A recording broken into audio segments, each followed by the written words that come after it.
कनुप्रिया से तुम मेरे कौन हो कनु, धर्मवीर भारती की कविता। तुम मेरे कौन हो कनु, मैं तो आज तक नहीं जान पाई। बार बार मुझसे मेरे मन ने आग्रह से, विस्मय से, तन्मयता से पूछा है कि कनु तेरा है कौन, बूझ तो। बार बार मुझसे मेरी सखियों ने व्यंग से, कटाक्ष से, कुटिल संकेत से पूछा है, कनु तेरा कौन है री, बोलती क्यों नहीं। बार बार मुझसे मेरे गुरुजनों ने कठोरता से, अप्रसन्नता से, रोष से पूछा है, ये कान्हा आखिर तेरा है कौन। मैं तो आज तक कुछ नहीं बता पाई।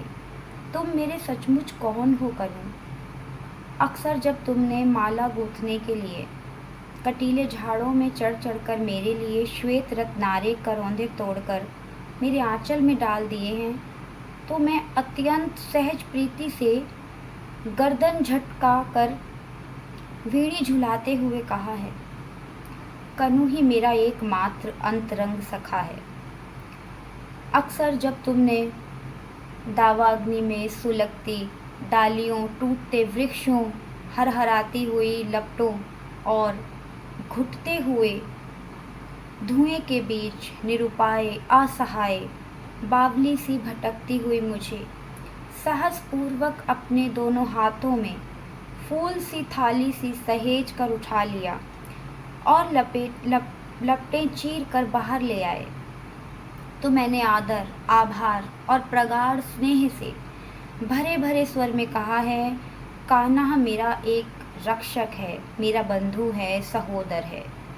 अक्सर जब तुमने बंसी बजाकर मुझे बुलाया है और मैं मोहित मृगी सी भागती चली आई हूँ और तुमने मुझे अपनी बाहों में कस लिया है, तो मैंने डूब कर कहा, कनु मेरा लक्ष्य है, मेरा आराध्य है, मेरा गंतव्य। पर जब तुमने दुष्टता से अक्सर सखी के सामने मुझे बुरी तरह छेड़ा है, तब मैंने खींच कर आँखों में आंसू भरकर शपथें खा खा कर सखी से कहा, कान्हा मेरा कोई नहीं है, कोई नहीं है, मैं कसम खाकर कहती हूँ मेरा कोई नहीं है। पर दूसरे ही क्षण जब घनघोर बादल उमड़ आए हैं और बिजली तड़पने लगी है और घनी वर्षा होने लगी है और सारे वन पथ धुंधला कर छिप गए हैं, तो मैंने अपने आंचल में तुम्हें दुबका लिया है, तुम्हें सहारा दे देकर अपनी बाहों में घेर गाँव की सीमा तक तुम्हें ले आई हूँ। और सच बताऊँ तुझे कनु सांवरे कि उस समय मैं बिल्कुल भूल गई हूँ कि मैं कितनी छोटी हूँ और तुम वही कान्हा हो जो सारे वृंदावन को जल प्रलय से बचाने की सामर्थ्य रखते हो। और मुझे केवल यही लगा है कि तुम एक छोटे से शिशु हो, असहाय, वर्षा में भीग भीग कर मेरे आंचल में डूबे हुए हो। और जब मैंने सखियों को बताया कि गांव की सीमा पर चितवन की छांव में खड़े होकर ममता से मैंने अपने वक्ष में उस छोने का ठंडा माथा दुबकाकर अपने आंचल में उसे घने घुंघराले बाल अपने आंचल से उसके घने घुंघराले बाल पोंछ दिए हैं, तो मेरे उस सहज उद्गार पर सखियाँ क्यों कुटिलता से मुस्काने लगीं, यह मैं आज तक नहीं समझ पाई।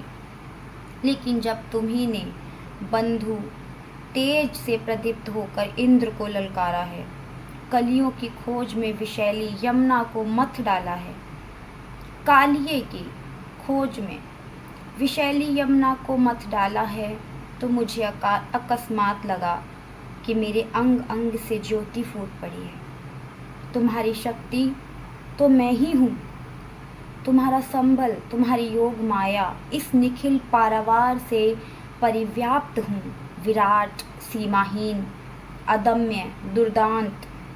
किंतु दूसरे ही क्षण जब तुमने वेसलता कुंज में गहराती हुई गोधूली बेला में आम के एक बौर को चूर चूर कर धीमे से एक चुटकी में भरकर मेरे सीमांत पर बिखेर दिया, तो मैं हतप्रभ रह गई। मुझे लगा इस निखिल पारावार में शक्ति सी, ज्योति सी, गति सी फैली हुई मैं अकस्मात सिमट गई हूँ, सीमा में बंध गई हूँ। ऐसा क्यों चाहा तुमने, ऐसा क्यों चाहा तुमने कान्हा?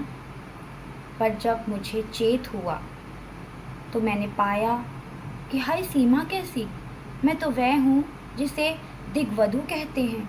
काल वधु समय और दिशाओं सी सीमाहीन पगडंडियों पर अनंत काल से अनंत दिशाओं में तुम्हारे साथ साथ चलती आ रही हूँ, चलती चली जाऊंगी। इस यात्रा का आदि ना तो तुम्हें स्मरण है ना मुझे, और अंत तो इस यात्रा का है ही नहीं मेरे सहयात्री। पर तुम इतने निठुर हो, इतने आतुर कि तुमने चाहा कि मैं इसी जन्म में, इस थोड़ी सी अवधि में जन्म जन्मांतर की समस्त यात्राएं फिर से दोहरा लूं, और इसीलिए संबंधों की इस घुमावदार पगडंडी पर क्षण क्षण तुम्हारे साथ मुझे इतने आकस्मिक मोड़ लेने पड़े हैं कि मैं बिल्कुल भूल गई हूँ कि मैं अब कहाँ हूँ, तुम मेरे कौन हो।